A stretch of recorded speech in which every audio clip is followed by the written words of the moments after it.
Entre los distintos tipos de capialzado, quizás el más sencillo de trazar y resolver sería el capialzado cónico.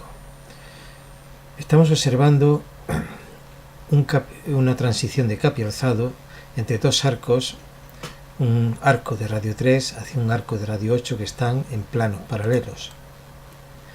Siempre que se disponga de dos arcos de tipo circular, es susceptible que exista una superficie cónica que contenga ambos. Para hallar esta superficie cónica nos bastaría realizar un trazado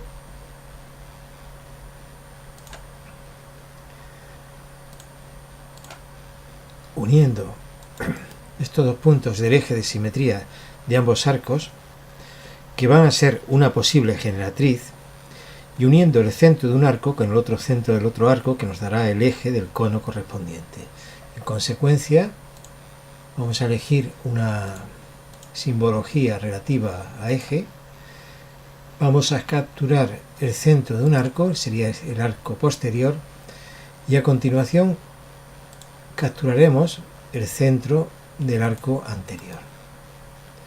De esta forma tenemos el eje del cono que uniría el centro de este arco del arco anterior con el centro del arco posterior. Si unimos hasta la intersección de estos dos segmentos, la generatriz y el eje, tendríamos el vértice del cono. Pues bien, para obtener la superficie del cono, nos bastaría con realizar una extrusión en la que precisamos conocer de un lado el radio del arco posterior, que sería 3, y el radio del arco anterior, que sería 8. La relación de los radios es 2,66. En consecuencia, el factor de escala en una transformación por extrusión, para que este arco se transforme en el arco de radio 8, sería un factor de escala de 2,66. En consecuencia, vamos a utilizar la herramienta de extrusión, en que emplearemos una extrusión que no es ortogonal, y el factor de escala sería 2.6666, en este caso 7. Tocaríamos el arco posterior y el centro, el punto del eje del arco anterior, y así obtendríamos la correspondiente superficie cónica. Esta superficie cónica, que para visualizarla con relación a otros elementos la vamos a hacer transparente,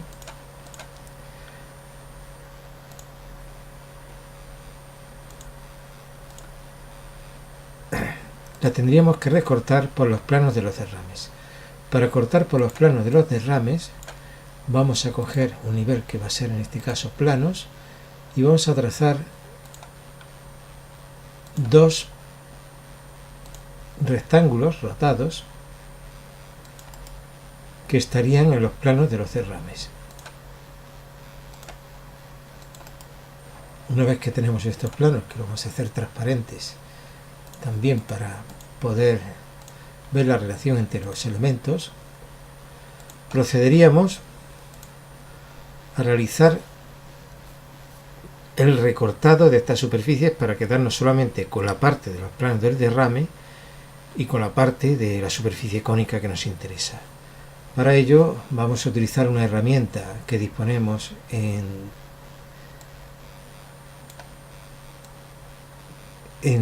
diseño de superficies, que sería recortar superficies. Empleamos recortar superficies, que sería este icono, y a la hora de recortar seleccionamos primero lo que queremos recortar y la parte que queremos que nos permanezca, y a continuación el elemento que va a hacer de cortante.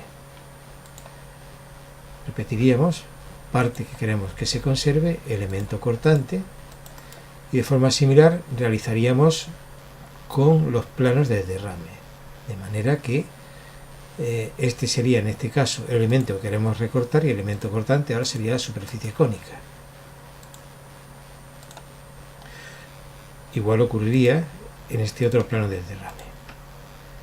Una vez que tenemos esto, si queremos que toda esta superficie se comporte como un único elemento, podríamos proceder al grapado de estas superficies. Grapar las superficies sería unirlas constituyendo una única entidad. El grapado de superficies es una herramienta que se dispone también dentro del juego de herramientas que está a continuación de recortar superficies. Sería grapar superficies, nos bastaría tocar una superficie y la siguiente, y observemos que una vez que se ha realizado el grapado de estas superficies se comportan como una única entidad. Así, si fuéramos a borrar, nos podemos fijar que al pasar por la superficie se seleccionan todas de golpe. Si ya tenemos esto, nos bastaría ahora, si queremos crear la membrana de hormigón correspondiente a esto, pues darle un espesor a esta superficie. En este caso sería dar espesor a la superficie con un grosor, por ejemplo, de 30 centímetros. Tocaríamos la superficie e indicaríamos el sentido en que se va a realizar la correspondiente extrusión de espesor. Realizado esto, si queremos visualizarlo con un color que nos dé la sensación del hormigón, podríamos pasarlo a color blanco y ya tendríamos la parte de la superficie con los derrames correspondientes. Esta superficie, al igual que el capierzado de Marsella, que pueden comportarse como capierzados para dar iluminación en los huecos de ventana o en la entrada de los túneles, también se pueden considerar como superficie de transición. Así podemos observar en esta imagen